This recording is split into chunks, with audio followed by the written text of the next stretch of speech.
In another video, I talked about the platform upgrade that you could consider that stays on DDR4. This is actually going to show you how to do the upgrade in more detail.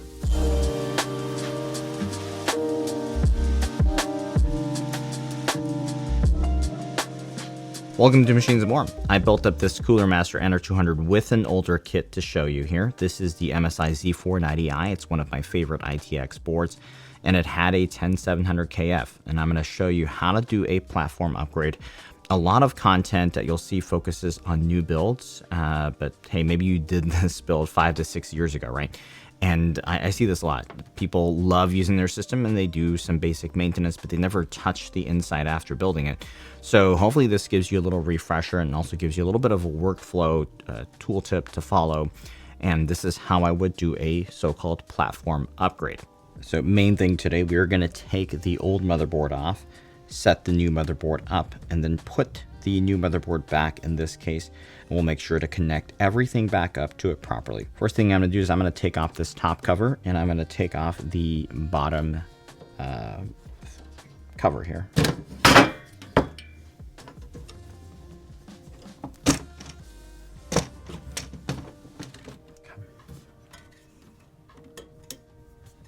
Start by removing the fan. And then we're going to remove the heatsink. Just unscrew it. There's 2 points that this is connected to.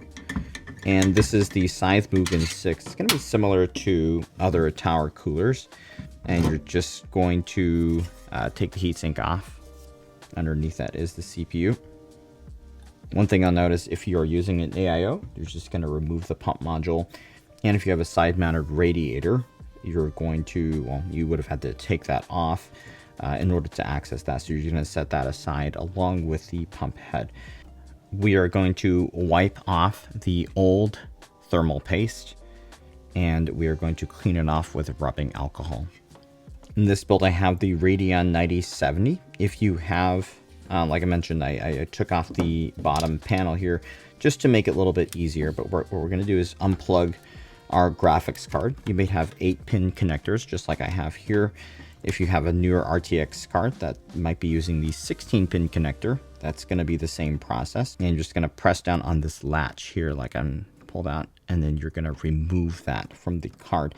And we're going to put this aside. One thing that we can do for our cables is just label them. So just make sure that we keep this here, and we know that that's the 8-pin GPU cable. At this point, we can unscrew the GPU from the hanger. I have a thumb screw. Maybe you have a Phillips head. Either way, use the correct tool.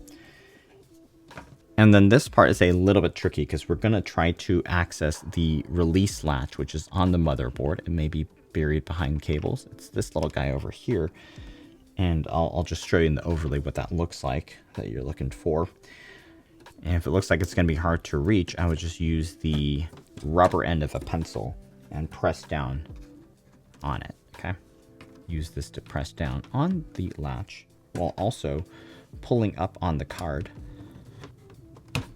Okay, with that sound, that means it's loose. With the card released, now you could just normally just pull it out, but the card's a little bit long, right? At least this one is. And one trick for the NR200, we can remove the front panel, line up the card through the hole, or at least use the hole for a little bit of extra space to get it out. And we're going to be putting this card back into the system, so just keep it safe. And if you know where you're looking at, you don't have to do this. This is just to kind of show you workflow that I would do for people who are new to this or you haven't done this in a while, just so you don't lose things. I'm just labeling the cables, 24 pin, right? And then we'll just press down on the latch. And I'll show in the overlay what you're looking for. We're going to press down this latch and that'll loosen up. Just going to pull it out. It may take a little bit of force to get this one out. Just be firm, but don't use excessive force. You really need to make sure that this is pressed down so it's disengaged from the board. And in the top left corner here, we are going to press down on the latch, and we're just going to pull. This is the CPU EPS cable, and we're gonna you would push down on this latch here to disengage. And if you're doing it this way, just make sure you label it up. Next, we're going to do some of the board connectors. We've already taken off the CPU fan. You could have labeled the CPU fan cable. This is the system fan that's connected here. Just label that up and we can remove it. You may have an AIO pump that'd be connected to one of these. Just you can also remove that if you need, so you can keep that with the pump head. Underneath the 24-pin connector is this. This is the USB-A front header, which you have with the NR200. You can just pull that out very gently, and then we'll make sure you keep track of that. The bottom corner over here, you might see this big round cable with a whole bunch of colored individual wires. This is your front panel audio header. I'll just pull that off. Okay, and you can label that as well. It does say, this one usually will have a labeling HD audio, so it's optional if you want to label it. And we'll just kind of tuck the cables off to the side. And then finally, you've got this here. This is the front panel power and reset button connector. And that's connected. This one in particular is on this side here. It's going to change locations in a moment here, you'll see. And they are also labeled individually. With the NR200, they come sleeved together. Okay, but this is the one I have here. I did take them out of the original sleeve. Okay, with that done, we can go ahead and unscrew the board. There's 4 screws, one in each corner. And then we can slide out the board at this point, okay? It may be a little bit tight. You can lift it off, though. And then you can just pivot the board and remove it. And you can clean off the thermal paste from the old CPU before you remove it. Just if you have one of these spatulas, you can kind of get off the excess and just clean it off with a shop towel or something like that with rubbing alcohol. Right now we can set the case aside for the time being. First off, if you have one or two, you should check, but remove the M.2 drive if that's what you have installed on your system.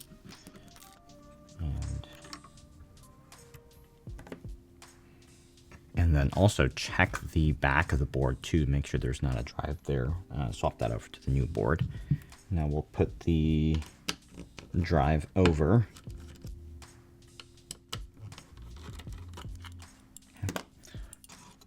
This particular drive, we're going to remember on the new board, remove the plastic backer for the thermal pad. And we'll just pop this one in. Okay. The heatsink here actually secures the drive as well. And just put this piece back on. Side note, your mileage may vary, but empirically this should just boot right up into Windows, and then you just need to install and update your drivers, and just make sure you do that first after booting up the system. You can always do a clean install, but you may as well just try it out and see if this will work. Most of the time it has worked for me, so I recommend that. Okay, we're gonna pop in the CPU now. Be careful with this step. We're just gonna open the latch, pressing this arm down, and then we'll open the cover up. Be very careful because those pins should not be damaged. And just place it right side up into the box. Give it a slight jiggle, just to make sure that it's securely in place. And then we can cover this back down. All right, and that cover is gonna spring off. On your old board, if you're looking to sell it or something like that, you can first locate the cover that came with your board and then reverse the steps to remove the CPU and cover it back up with the pins. If you're gonna keep it in place or something like that, you can just leave it as is. But AM4 platforms will not have a cover because that's a PGA socket, so just make sure to protect your CPU pins if that's what you're upgrading from. We're going to put the new cooler hardware on this board. We're going to take this off first because I'm actually going to reuse this. If you're going from an older Intel socket to the newer LGA 1700 or LGA 1851, you do need to make sure you have the right or the recent cooler hardware. A lot of manufacturers have add-on kits that will allow you to step up to LGA 1700 if your cooler is pretty old. So just have to request or go ahead and buy that hardware. For this one, it's actually convertible. So I just need to pop these off and switch these posts to the widest position. Converted the back plate over. And I'll insert it through these holes. Same way, I'll just replace the spacers. For an AIO, it's going to be a similar process. Just make sure you follow the instructions from wherever your AIO is. In fact, it may look a little bit similar to this. Now, I was able to reuse the back plate, but the mounting arms are going to be different for this one. And we'll just pop them on. Okay.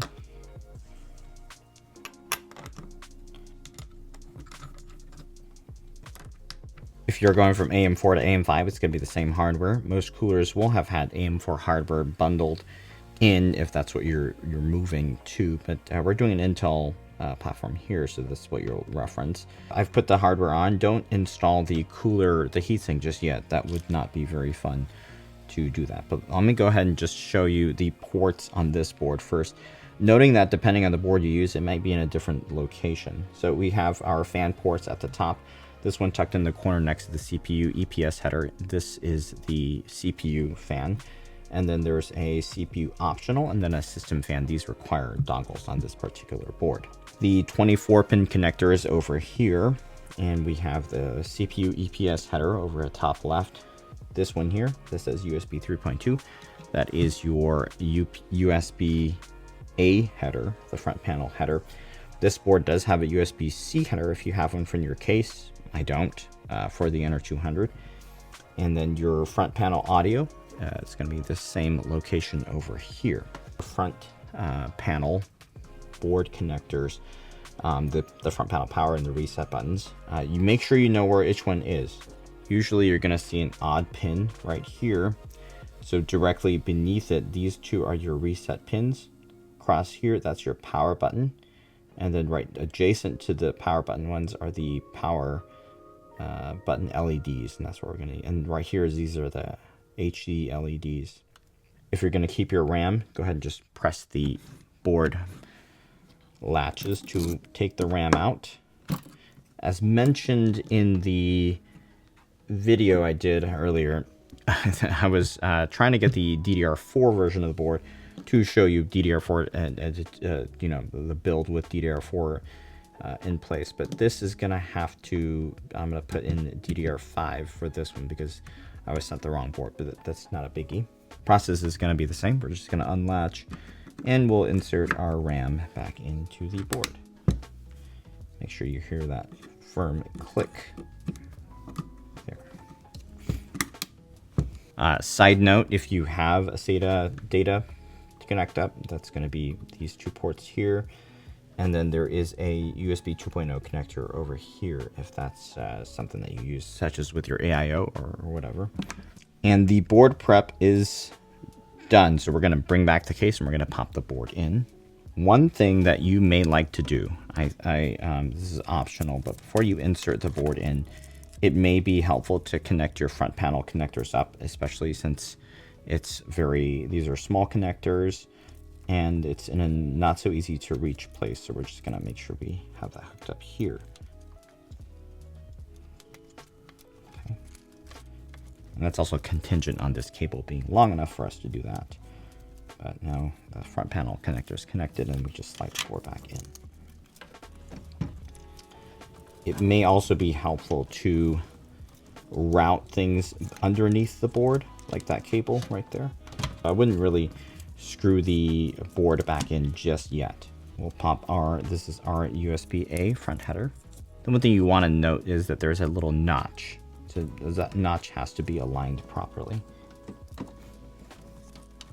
Okay, do the front audio, which is in this bottom left corner here. You may find it helpful to run it underneath something. I have done that in the past. So then it can sit like this for that front panel cable, and it won't get into the way of the card or the fans or anything like that. Board requires a dongle for the case and the CPU optional fans, we will hook the fan cable back in for the CPU fan after we put the heatsink back together. But over here we can hook up our case fans back up to this header. You may not have a dongle, that's fine.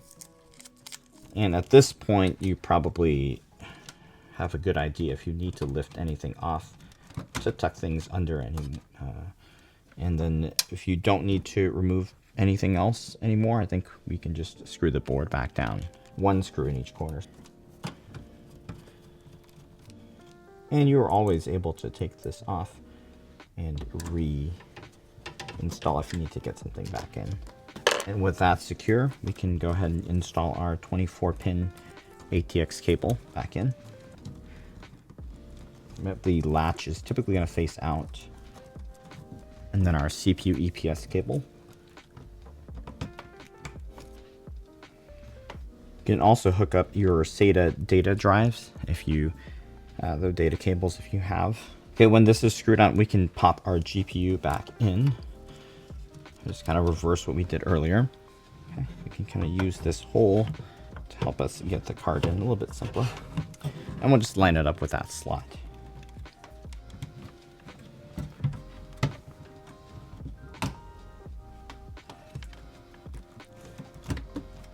Just press down and make sure it's engaged. We'll screw the card back into the hanger. And then we can pop our 8-pin cables or your 16-pin cable back in.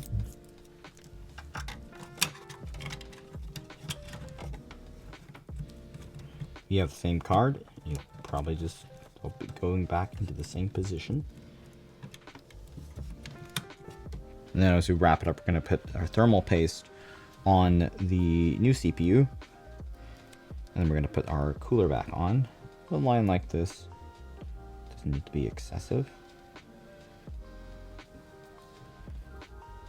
You can optionally spread it out with a spatula if you want, just to kind of make sure that it's gonna get on there evenly. Again, totally optional. The pressure, mounting pressure will smooth it out anyway. And we'll just line it up to position.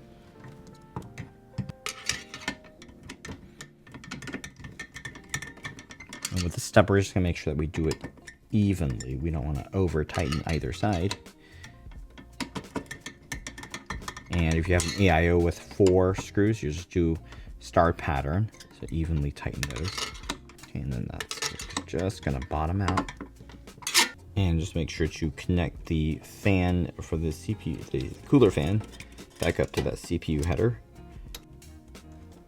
You could have also connected this before the heatsink was attached if it was easier to access. Just make sure you have somewhere to that, you know, the fan doesn't fall off somewhere before you do that. And reinstall it with the orientation you had before, assuming you were happy with that. And just make sure that cables are not in the way of anything. Put these cables back over here, that's where they were before, so they don't get chopped up by the fans. And one thing that you should always do is just give your fans a gentle spin, make sure no cables are in the way before you turn on the system. Otherwise you could chop something up. Just, you know, gentle spin. You don't want to spin it too fast because you want to back feed your board with power. And then adjust anything that's needed if you find any obstructions. And otherwise we can just close it back up, kind of reverse everything. Check out the front panel, then we'll just pop this back on. So that's it. As mentioned, when you get your system booted up and you've walked the same boot drive over, it should just take a little bit to initiate and then boot into Windows. When you boot in, make sure to set up your new drivers, remove your old system drivers, make sure your GPU drivers, the chipset drivers are all up to date. But that's going to do it for this one, and I hope you found this helpful. The parts are linked down below if you're curious. Make sure you give this one a like, and yet you're subscribed, and enjoy your new platform. Thanks for watching.